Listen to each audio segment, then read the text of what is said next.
The Florida Joint Center for Citizenship presents Forms of Government, Video 2, Monarchy, Autocracy, Theocracy.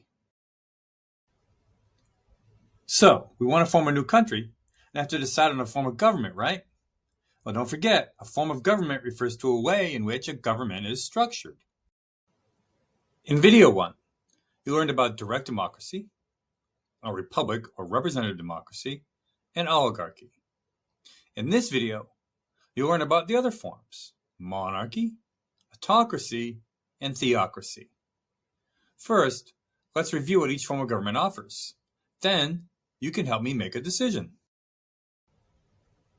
Remember that by learning about each form of government, we'll be able to identify and apply our understanding of various forms of government, identify examples of forms of government through real-life scenarios, and we will begin to explain how our constitutional republic does the best job protecting our freedom and liberty. No matter what form of government we choose, it is important to understand the three basic powers of all governments: the power to make the laws, known as the legislative power, the power to enforce the laws, known as the executive power, and the power to interpret the laws, known as the judicial power. Forms of government are different based on how they organized these three government powers. So let's consider a few more forms of government, and we'll start with monarchy. In this form of government, there is just one ruler. A monarchy is a form of government in which power is usually inherited by an individual from a noble or upper-class family. Power in a monarchy, then, is held by a single person whose right to rule is based on birth. Lucky them! And they get to hold that position for life, unless, of course, they die or are overthrown. Plus, on top of that, they get a fancy title like king or queen, or sometimes even emperor. But their power may range from limited to absolute. What do we mean by that? Let's take a look at two different types of monarchies. So there are actually two types of monarchies: a constitutional monarchy and an absolute monarchy. In a constitutional monarchy, monarchs generally are symbols of national unity, while real power is held by elected officials who follow a constitution. King Charles III of Great Britain, for example, is a constitutional or limited monarch. He has much less power than his ancestors did, because more power is now in the hands of the people. Years ago, some countries had absolute monarchies. An absolute monarchy is a form of government where one person has unlimited power. This person gained power generally because they were born into a royal family. In these monarchies, the king or queen had total power over the government and its citizens. Their power was, here's a shocker, absolute. Most of the leaders who started World War I, for example, were the few remaining absolute monarchs of Europe. So let's take a look at another form of government with just one ruler: an autocracy. So another form of government where one person has unlimited power is a dictatorship. You might have heard that term before. However, in a dictatorship, a military or other political leader may gain power, such as through violence. And we call a government where one person holds absolute power an autocracy. Now, both an absolute monarchy and a dictatorship are similar in that they are autocracies. These two types of autocracies are different because absolute monarchs come to power because of the family in which they're born, while dictators come to power due to a military or some other type of political action. Autocracies can also be what is known as totalitarian, when they try to control the lives of the people in every single way you can think of. Nazi Germany under Hitler, for example, is an example of a totalitarian autocracy. Our final form of government is a theocracy.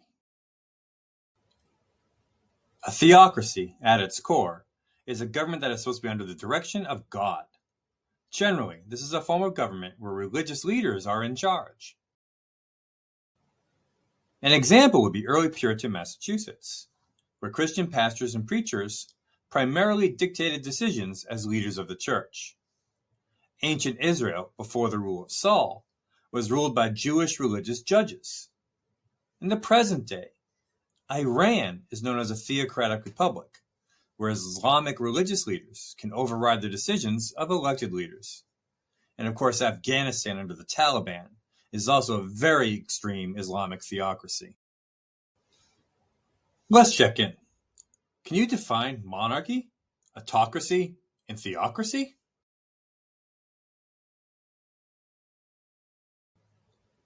Monarchy is a form of government headed by a king, queen, or emperor who inherits the position, rules for life, and holds power that can range anywhere from limited to absolute. An autocracy is a form of government where one person has unlimited power. These can be dictatorships, these can be monarchies. And a theocracy is a government controlled by religious leaders under God. So let's look at a couple of examples of some of the forms of government we learned about in this video. In some South American countries in the mid-20th century, a military leader would sometimes take all the power through a military revolt against the government.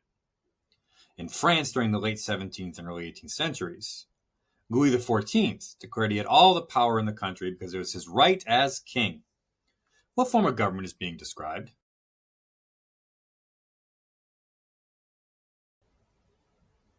These are both examples of an autocracy. The key words here are military leader takes power and the king has all power. In Japan, the symbol of the state is the emperor, who performs some duties under Japan's constitution. The emperor's family has had this position for more than 1,000 years. What form of government is being described? This is a constitutional or limited monarchy.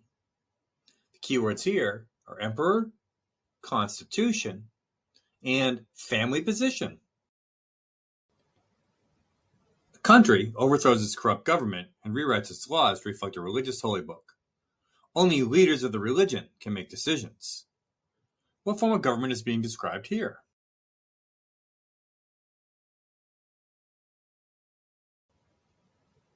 This is a theocracy.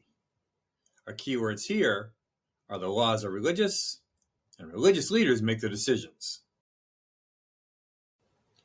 So we've learned about multiple different forms of government. But in the United States, have we already identified the best one? We have a constitutional republic, and our form of government best helps safeguard liberty, freedom, and our rights in a representative government.